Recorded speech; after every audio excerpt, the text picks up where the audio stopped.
книга Откровение, 3 глава, од 7 до 13 стих.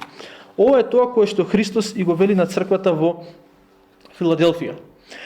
И на ангелот во Филаделфиската црква напиши му: така вели светиот, вистинитиот, оној кој го има клучот Давидов, кој отвара и никој не може да затвори, и кој затвара никој не може да отвори.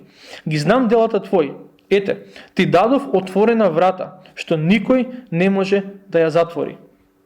Ти имаш мала сила и сепак го запази словото мое. И не одречувај се од името мое. Ете, ќе направам некој од сатанската синагога, оние што велат дека се јудејци, а не се, туку лажат, да дојдат и да се поклонат пред нозете твои и да познаат дека јас те засакав. Бидејќи ти го запази словото на трпението мое.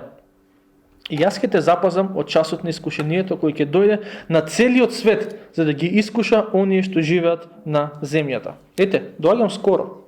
Држи што имаш, за никој да не го земе венецот твој. Оној кој победува, ќе го направам столб во храмот на мојот Бог. И нема веќе да излезе надвор, и ќе го напишам на него името на мојот Бог и името на градот на мојот Бог, на новиот Ерусалим кој слегува од небото на мојот Бог и моето ново име. Кој има уво, нека чуе што ми зборува духот на црквите.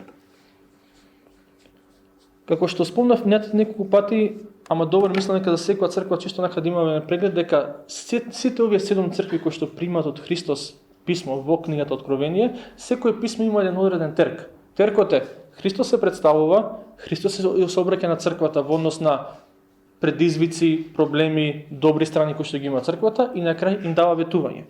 Представувањето овдека е светиот, вистинитиот, оној кој го има клучот Давидов.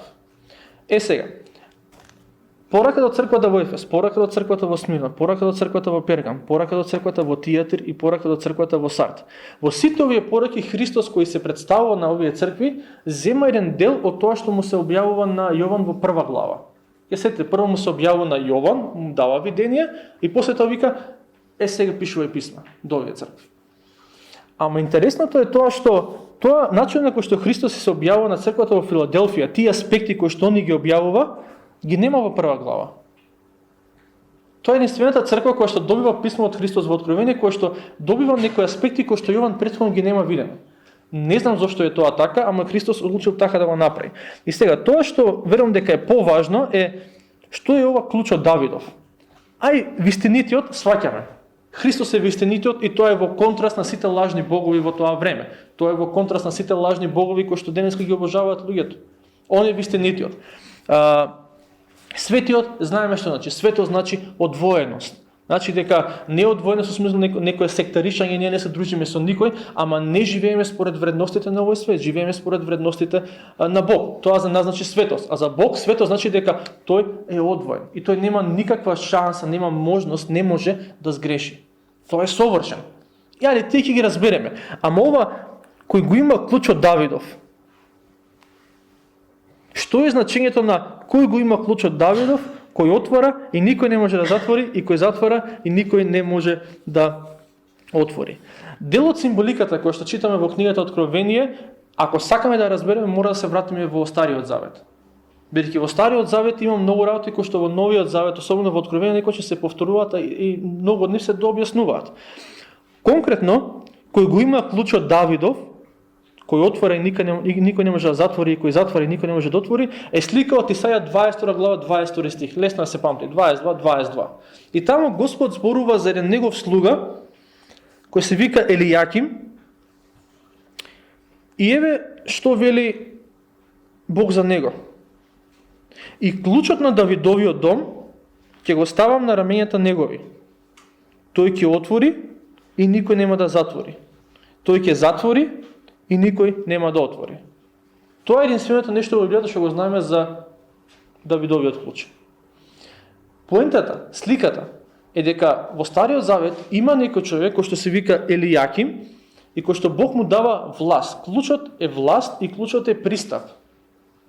Власт затоа што го имаш тоа, поседуваш некоја голема, ти си одговорен за нешто, за некоја голема плата, истовремено во таа плата има богатство. Идејата е дека Христос вика, јас го имам Давидовиот клуч, вика, јас имам власт, и јас го имам секое богатство кое што вас ви е потребно. Сега, тука не да не го односиме само према материјалното, бидејќи секој пат кога чуеме зборот богатство, не викаме колку пари да побарам се од Бог. Пишам да ме дае бланко чек и да му кажам колку да. Да, Бог се грижи за нашите материјални потреби, не само за духовните, ама повеќе ова верувам дека се однесува на јас имам клуч кон духовни ризници. Од духовните ризници и се што ви е потребно вас од духовно богатство, дојдете кај мене, ќе го најдете. Ама интересно е тоа што овој Елијаким, кој што е еден ќе речеш, но не знам дали воопшто обрнуваме внимание многу на него кога читам Исаја. Ама како неговиот живот и неговата служба е предслика за Христос. Кога ќе земе да го читаме Стариот Завет и кога ќе ги скомбинираме приказните на сите луѓе кои што му верувале на Бог, кои што му служеле на Бог, скоро сите, не сите, ама голем дел од нив ни откриваат нешто за Христос. И тоа е тоа што го кажува писателот на евреите. Ќе сетите кога писателот на евреите кога го пишува неговото послание, ги зема старозаветните ликови и ги споредува со Христос. И на некој начин кажува, овие беа само предслика на она вистинското. Тие беа само сенка на човекот. Пошто секој човек си има сенка кога има сонце. Сенката не е човекот, ама укажува на него. И на ист начин старозаветните ликови укажуваат на Христос. Не целосно, не совршено, ама секој еден од нив на одреден начин. И тоа што Христос им го вели на христијаните во Филаделфија, и јас го имам да ви доведам клуч. Јас имам власт, и јас имам пристап до богатства кои што вас ви се потребни, духовни богатства кои што вас ви се потребни. И ова не е само фалење, ова е отворен повик. Кога Христос вели, јас имам духовни богатства, јас може да ви дам живот, јас дојдов да дам живот во изобилие, не е тоа само да речеме леле што е интересно, што е убаво, туку тоа е отворен повик. Ти треба нешто? Дојди. И треба сила? Дојди. Бидејќи после на црквата ти вика, ги знам твоите дела и знам дека имаш мала сила. Некои луѓе претпоставуваат дека мала сила се однесува на тоа дека црквата во Филаделфија не била некој кузна колку 100-200 души да се собрат во неа. Може би била мала заедница, може би мала заедница какова. Дека знам дека имаш мала сила. Ама јас го имам клучот до сите духовни благослови кои што тебе ти се потребни. Идејата е, дојди. Ти треба сила да простиш. Дојди. Ти треба сила да се откачиш од некоја навика, од некој греф. Дојди. Ти треба, што ја ти треба? Радост? Дојди. Јас го имам тоа, јас го имам клучот. Ке ти отворам, земи што сакаш. Тоа е повикот на Бог за нас, за црквата во Филаделфија, а исто така верувам и за нас денес. И веќе во следниот стих вика, ги знам делата твои, и ова е многу интересно. Ете ти дадов отворена врата, што никој не може да ја затвори. Ти имаш мала сила, а сепак го запази словото мое и не одречувај се од името мое. Претходно вика, јас кога ќе отворам врата, никој не ја затвора. Јас кога ќе затворам врата, никој не ја отвора. И веќе во следниот стих вика, еве јас ти дам отворена врата. И овој израз, оваа фраза отворена врата си ја користиме ние во црковните кругови, кога ќе има на пример некоја прилика за нешто. И сосема е воред, бидејќи во Новиот Завет во тој контекст се користи. Дека отворена врата во Новиот Завет и во дела апостолски, и во посланијата на апостолот Павле, еви овдека, е символ на можност или прилика за служба. Оно што Христос си го вели на црквата е ти давам отворена врата, односно ти давам прилика да служиш. И ова е секој пат вистина, зарем не? Нема период во твојот живот како христијанин во кој што нема прилика да служиш. Нема период во твојот живот како христијанин кај што Бог ти затвара врата за служба. Некој пат ние си ја затвараме вратата. Бог ќе отвори вратата и не викаме да ни избега врапчето, дај да затвориме вратата, друг пат ќе ти служам јас тебе, Господе. Во секој период од нашите животи, дури тогаш кога имаме мала сила, ова е мала сила, значи можеби немале многу човечки ресурси, можеби немале многу финансиски ресурси, можеби се погледнале едни со други се викаат, што имаме ние да му даеме на овој свет? И Христос вика, знам дека не ви имам многу. Знам дека немате кузна колку. Ама тоа, зарем тоа ќе ме спречи мене да ви отворам врата за служба. Да ви отворам врата за да му служите на овој свет кој што е во потреба. А вратите во тоа време за христијаните во Филаделфија во многу аспекти од нивниот секојдневен живот биле затворени. Затворена врата, некои од нив сигурно ги избркале од дома, поради нивната вера во Христос. Некои ги збркале од работа. Во синагогата пристапот не им бил дозволен. Одат тие кои што имале еврејско потекло, оди во синагога, таа затворена врата, не може, ти си христијанин. Оди си на друго место, не може ти тука да дојдеш. И при толку затворени врати Христос вика, знам дека другите ќе ви затворат врата во животот. Ама оно што е навистина важно е да го впериме нашиот поглед и да го насочиме нашето внимание кон вратите кои што Бог ни ги отвора. Бидејќи во животот вие знаете и повторно ќе искусите на своја кожа, некој пат луѓето ќе ви затворат врата. На еден или на друг начин, што и да значи затворена врата во твојот случај. Христос вика, не велам дека треба ти биде седно за тоа што некои врати ти се затворени, ама знај дека дури и кога другите ти затвораат врати во животот, јас сум тој кој што ќе даде прилика и во тие околности да ми служиш. Да им бидеш на благослов на оние кои што не може би на некој друг, не на тој кој што ти затворил врата, ама на некој друг.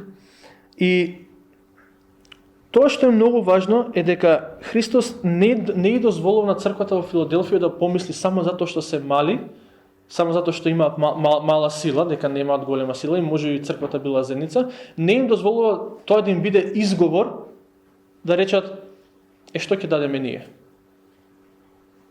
Тоа што го имаме ќе го дадеме. Неколку риби, неколку лепчиња ќе му речеме, Боже, тоа што е малку, толку имаме ние. Времето кој што го имам слободно, толку имам. Финансиите кои што ги имам, толку имам.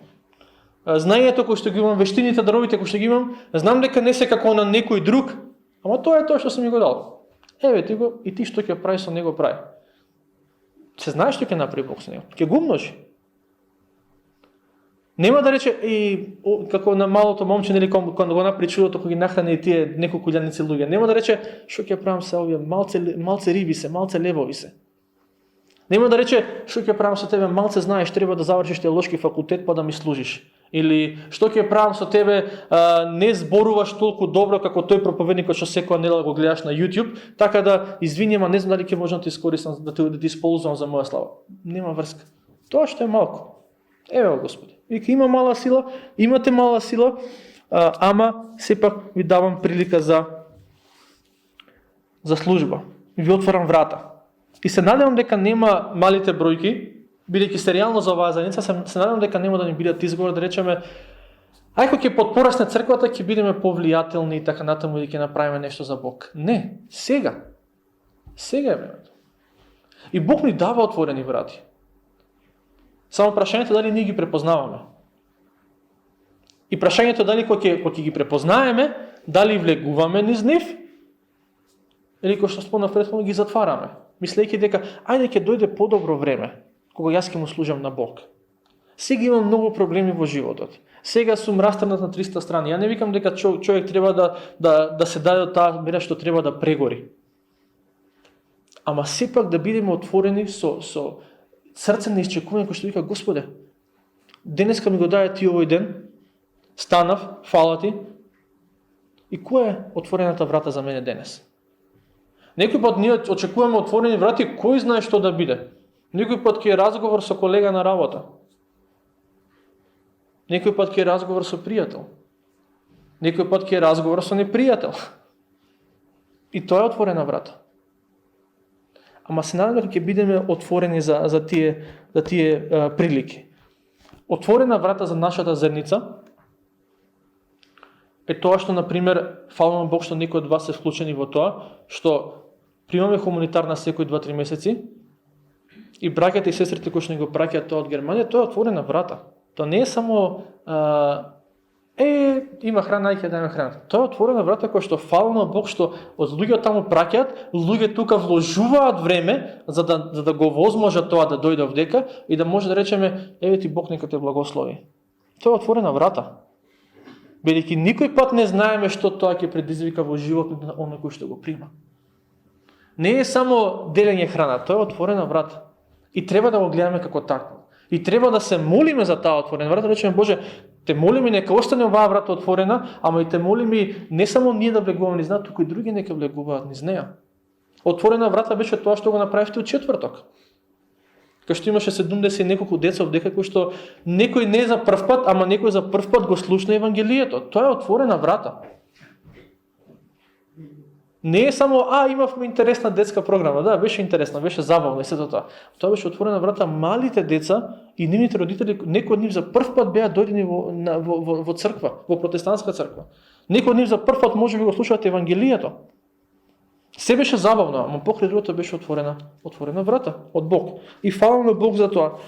И Бог ќе ни дава и други отворени врати. Бог никој пат не чека заедницата да порасне до одредено ниво, бројчано, за да отвара врати. Он веќе има отворени врати, само повторно треба да дојдеме кај Бог да речеме кои се отворените врати и да не доаѓаме со изговори.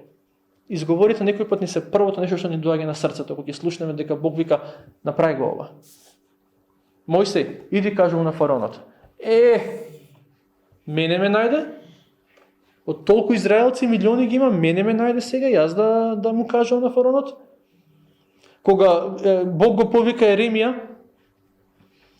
покрај другото му вика, немој да речеш млад сум. Немој да речеш Господе, ако ќе стигнам на 30 ќе ти служам, или на 40 или на 50 кога и да. Сега, во младоста, подобро младоста да потрошам под наволници во нешто што ќе биде вечно, отколку само во нешто што е тука привремено. Му иде Бог на Гидон, му праќа ангел, му вика, Бог е со тебе јунаку. Вика, кај ми најде баш мене? Најмало племе, најмало сум во таткото во домот на мојот татко, мене најде. Да, тебе. Господе, кај ме најде овие животни околности ми се? Да, тебе. Вика, ти кој што имаш мала сила, тебе ти отворам врата за служба. И потоа им вика во 9 стих, вика, ете ќе направам некој од сатанската синагога.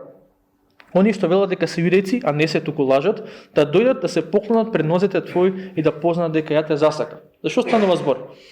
Во тоа време јудејците многу ревностно ги прогонувале христијаните. А тоа што јудеизмот бил раширен, нели? И не само во Ерусалим, туку и во многу други градови кај што имало синагоги. И кога дошле христијаните и кога објавиле дека Христос е ветениот Месија, овие јудејците ги гледале христијаните како нововерци. Познат ви е тој термин, сигурен сум. Нововерци. Кај сега овие некој си Месија таму, па сега уште некој си Христос, па уште Месија бил. Некој Исус бил Месија. И малце по малце, кај да се рашири црквата, таму јудејците во тоа локално место почнуваат да ги прогонуваат христијаните. Мислејќи дека му прават услуга на Бог. Као ние сме на страната на Бог, а вие пошто сте секташи и нововерци, ние ќе ве прогонуваме вас. И Христос вика, ќе дојде момент, и тоа е едно од неговите ветувања за црквата во Филаделфија, кога оние кои што ве прогонуваат и мислат дека му прават услуга на Бог со тоа, ќе дојдат и ќе признаат дека всушност Бог ве сака. Дека вие сте на негова страна. Истото важи за нас денес. Ја не знам со какви се имиња сте се соочиле поради вашата вера и поради тоа што припаѓате во евангелско-протестантска црква. Од библијаши до нововерци, до секташи, што и да е. Ќе дојде момент кога луѓето ќе препознаат дека Божјата љубов е во вас. И дека била во вас. Дај Боже да се молиме. Тоа да не се случи на судниот ден. Тука да се случи. Бидејќи Христос вика ќе дојдат пред вас тука додека сте на земјата. На некој начин ќе се покајат тие луѓе за тие работи што ви ги правеле. И затоа кога се соочуваме со такви напади, верувам дека треба да го имаме овој стих на ум. Боже, дај нека дојдат, тука вика ќе дојдат, ќе се поклонат. Не мора да бараме ние луѓе да се поклонат пред нас, ама барем нека препознаат Господе, нека препознаат твојата љубов во мене. Дека јас те сакам тебе, дека ги сакам нив. Ама додека сме тука на земјата, да не биде предоцна. И потоа Христос вика, бидејќи го запази словото на трпението мое, 10 стих, јас ќе те запазам од часот на искушението кој ќе дојде над целиот свет. Сега, зашто станува збор? Некои луѓе сметаат дека овој 10 стих станува збор за оние, нели, според откровение, кој ќе дојде крајот на светот, ќе има големи страдања. И некои луѓе велат дека овој стих се однесува на тоа, дека Бог ќе ги зачува христијаните во Филаделфија од тие така наречени големи страдања. Не ми се верува дека е вистина, зашто бидејќи црквата во Филаделфија веќе не постои, а големите страдања допрва ќе дојдат. Значи не се однесува на тоа. Некои историчари велат дека во времето на Мислам дека на императорот, тука го запишано Трајан. Трајан е многу македонско, така селско некој име. Во времето на императорот Трајан имало пробоства кои што не ја зафатиле црквата во Филаделфија. Можеби тоа е ветување за нив тогаш, ама не можеме со сигурно да знаеме. Она што е важно е дека не треба да го користиме овој стих како основа дека кога ќе дојдат тие големи страдања еден ден, а ќе дојдат со појавата на антихристот, дека Бог ќе не поштеди од нив. Можеби да, можеби не. Мислењата во однос на таа тема се поделени. Некои викаат, нели, во Откровение пишува дека ќе има 7 години, кај што 3,5 години ќе бидат релативно мира, после тоа ќе бидат страдања. Некои луѓе велат, не, Господ ќе се земе неговата црква на почетокот, за да не го гледа ни антихристот, ни страдањата, ни ништо. Не знаеме. Знам дека сите сакаме така да биде, знам дека никој не сака да страда и да мине низ такви периоди, ама ова не се однесува на тоа. Ова е конкретно ветување за црквата во Филаделфија. Она што може да бидеме сигурни дека Бог нема да не искуша, нема да не зачува од искушенијата, туку ќе не зачува во искушенијата. И ова е многу важно да го имаме на памет. Значи Бог нема да не зачува од бурите, туку во бурите. Бог не ни ветил дека нема да бидеме искушени. Бог не ветил дека во искушенијата ќе биде со нас и ќе ни даде начин како да продолжиме и да излеземе од нив. Вика, ете, доаѓам скоро, држи што имаш, за никој да не го земе венецот твој. Црква со мала сила, може би не многу голема, ама Христос сепак не вика, колку мала сила имате вие. Како не ви е стран, требаше посилни да бидете до сега. Христос ја знае слабоста на црквата. Христос ги знае сите слабости на црквата и покрај тоа, кога доаѓа со милост доаѓа. Доаѓа со благодат, не доаѓа. И тоа се однесува и на заедницата, тоа се однесува и на секој еден од нас. Кога Христос доаѓа, вистина дека некој пат доаѓа со суд. Ама тоа е кога веќе се играме со неговата милост, кога земе здраво за готово. Ќе дојде еднаш, два пати, три пати, и ако јас сам викам, Христос секој пат доаѓа со милост, он ќе ме гали цело време и доаѓа момент кај што ќе дојде на заушка. И викаме, Господе, па нели ти си Бог на љубов? Да, ама без тоа нема човек да се опамети некој пат. Ама на оваа заедница конкретно, бидејќи останала верна и доаѓа со милост. И вика, значи ќе дојдам скоро, само пази го тоа што ти е дадено. Во Исаја 42 глава пишува дека кога Христос ќе дојде, скршената трска нема да ја докрши. Тоа е многу важен аспект од неговата служба до ден денешен. Скршената трска, тоа што е слабо, тоа што е кревко, нема да дојде да го дотепа. Како и во Новиот Завет, мислам во Евангелијата, така и во Откровение, ќе забележите дека Христос е строг кон оние кои што мислат дека се духовни. А е милостив кон оние кои што знаат дека не се таму кај што треба да бидат. Кога дојде на овој свет, кога читаме Евангелијата, со фарисеите беше најстрог. Со кој беше најмилостив? Со проститутките. Со оние кои што земаат данок, со најголемите грешници. Оние кои што знаат дека не се достојни, Христос им доаѓа со милост. Оние кои што вика, видиме мене. Христос вика, за вас доаѓам со суд. Така и во овие цркви. Тие цркви кои што викаат претходната беше носиш име дека си жив, а мртов си. Он вика, ние жива црква. Ние сме добра црква. Он вика, не сте сватиле поентата. А овие кои што се слаби вика, со вас држи го тоа кое што ти е дадено. Денеска градот Филаделфија не постои. На негово место постои модерен град кој што го носи името, тука го имам запишано Ала Шехир, што значи град на Аллах или град на Господ. Од градот Филаделфија денеска постои само неколку рушевини. Интересното е тоа што тие рушевини се рушевини од црква која што била изградена во 7 или 8 век. Името на црквата било Свети Јован, бидејќи Јован праќа писмо до црквата во Филаделфија во првиот век. И од се што постоело во тие први неколку векови кога се ширило христијанството, постојат само 3-4 столбови, така нешто. И тоа е многу интересно од денешна перспектива. Тогаш на христијаните не знаеле дека ќе има црква Свети Јован, мислам црковна зграда Свети Јован изградена дека ќе обстои скоро 15 века и така натаму.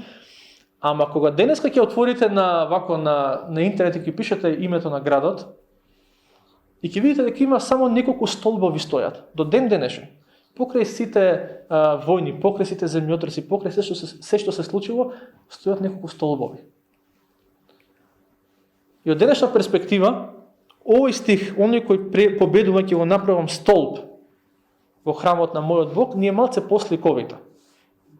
Не велам дека столбовите кои што стојат денеска во стариот град Филаделфија, дека се столбовите за кои што Христос зборува во овој стих. Не. Тоа за кој што зборува е нешто кој што требало да им биде јасно на христијаните во Филаделфија, не нешто што ќе се случи после 7 векови. Ама кога ќе ги погледнеш тие столбови, отворете ги добро, ќе видите, ќе речеш колку истории има во нив. Колку војни поминале на ова место, колку земјотреси се случиле, колку природни непогоди се случиле.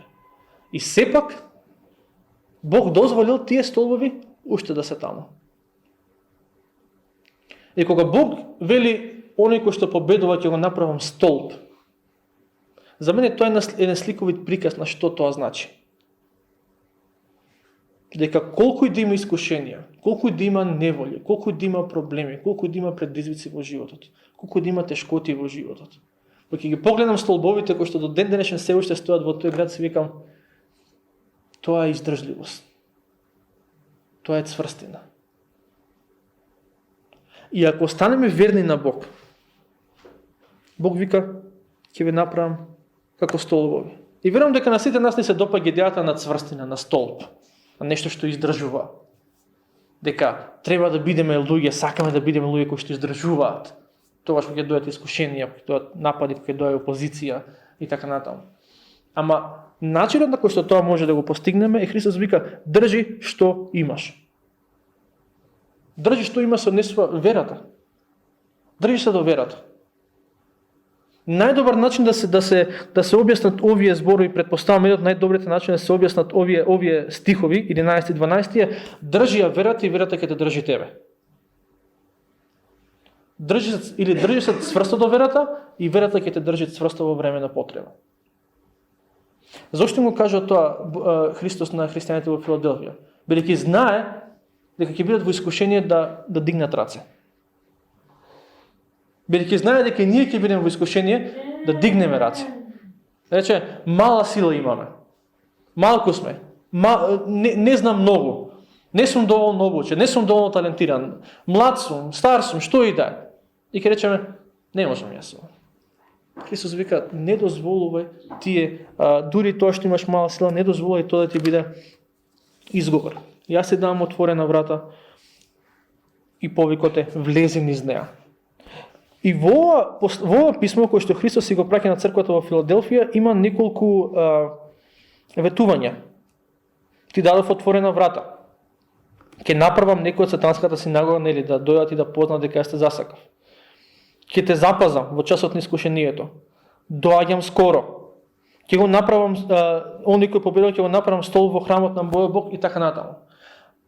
Ама предпоставам дека сте свесни дека поминало време помеѓу ветувањето и исполнувањето на тоа ветување.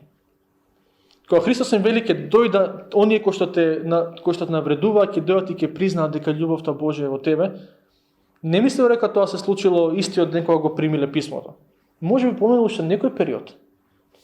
Кога Христос вели ви давам отворена врата, може би не било баш во истиот момент, може би било можност за служба после ден, 2, 3, 5 недела, колку и да е. Ама секој пат кога добиваме ветување од Бог, а во Божјиот збор имаме многу ветувања, мора да бидеме свесни дека ќе има моменти кај што да, тоа ветување стварно одма ќе се исполни. Ама некој пат има период помеѓу ветувањето и исполнувањето на тоа ветување.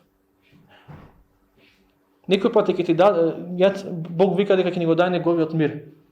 И некој пат во момент ќе го добиеш. А некој пат ќе поминеш низ одредена ситуација. Некој пат ќе помине одреден период, кај што Бог те гради и градејќи те, ти го дава неговиот мир. Тоа е многу важно да го имаме многу војност на Божите ветувања. Кога Бог ветува нешто, може да се исполни во моментот, ама некој пат ќе чекаш. И тоа време на чекање не е време на, не треба да биде време на залудно чекање. Кога Бог не повикува да чекаме, тоа е период на градење на верата. Знам дека никој од нас не сака да чека. Ќе отидеме да платиме сметки или што и да, ако плаќате се уште на стара школа да отидете на шалтер да платите сметки или ќе отидете завршите некоја работа во банка или кај дека ќе видиш колку ред има, се викаш, кога ќе ми дојде мене редот. И некој пат сме во Божјата чекална. Ама за разлика од моментите кога ќе застанеме во банка да чекаме на ред и не правиме ништо, само гледаме и можеби се нервираме, времето поминато во Божјата чекална е време на изградба. И кога ќе влезеш во тоа што Бог ти го ветил, веќе нема да бидеш истиот кога си дошол претходно да чекаш.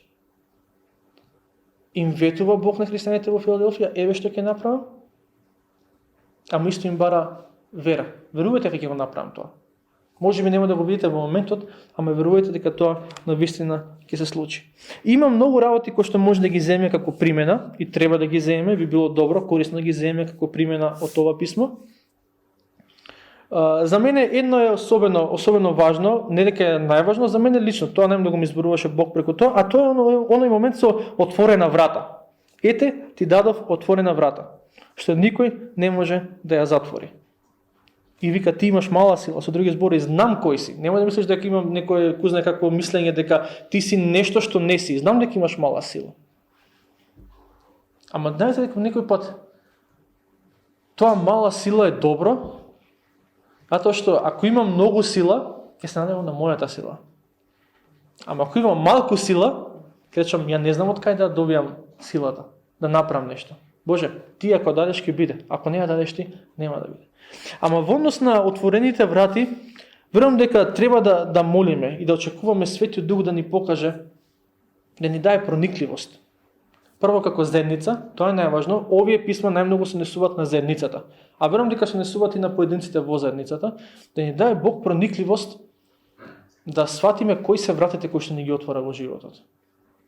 Во овој период кај што се наоѓаме како заедница, таму кај што сме, толку колку што сме.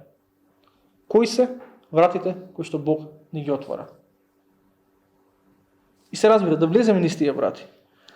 Нема потреба за да му служиме на Бог, за да влеземе во тие врати кои што Бог ни ги отвора, нема потреба да чекаме подобри времиња. Подобри времиња никој пат нема да дојдат. Од гледна точка на подобри времиња кај што ќе можам повеќе да давам и така натаму. Да, можеби временски некој пат ќе бидеш полабав со помалку одговорности ќе дадеш повеќе. Ама да не паѓаме на таа замка на мала сила имаме, ај кога ќе дојдат подобри времиња со поголема сила ќе дадеме повеќе. Тоа е малку. Толку колку што го имаме Боже, еве го, па ти што ќе прави со него прави. Тоа го направила црквата во Филаделфија. Тоа што го имала малку, му го дала на Бог. Таа мала сила која што имала, рекла Боже, толку колку што имаме, еве, ти ја даваме тебе. И Бог им покажал, верувам, дека кога сме слаби, дека тој може, дека кога биле слаби, дека тој преку нив може да биде силен. И тоа се однесува за нас. Кога сум слаб, тоа е неприлика, а исто така е прилика Бог да биде силен преку мене. Бог да биде силен не заради мене, само преку мене, заради луѓето околу. Не заради нас како заедница, туку заради луѓето околу. Заради оние кои што доаѓаме со кои што доаѓаме во контакт секојдневно. И тоа е пораката на Бог. Ти давам отворена врата. Кои се вратите кои што Бог ни ги отвора нас денес? Кои се вратите кои што тебе лично ти ги отвора? Бидејќи секој ден е отворена врата. Секоја средба со луѓе е отворена врата. Секој пријателство е отворена врата. И ако ги гледаме како така, веројатно ќе имаме поинаква перспектива како им пристапуваме. Дека кога некој ми се жали дека му е тешко во животот, не е само јас сум тука да го ислушам. Туку тоа е отворена врата, да речам, знаеш што? Не знам како ти мислиш за ова, ама јас се молам на Бог и кога ми е тешко му ги давам моите проблеми на Бог. Пробај. Не мора да си професионалец оратор за да го задоволиш Бог, у смисло во однос на тоа колку ќе биде добра молитвата. Пробај. Кога некој се мачи со некој порок, со некој грев, знаеш што? Јас се мачев, ама го надминав. Бог ми помогна. Пробај. Тоа се отворени врати. И се надам дека Бог ни даде сила да ги препознаеме и да зачекориме во тоа што тој не повикува.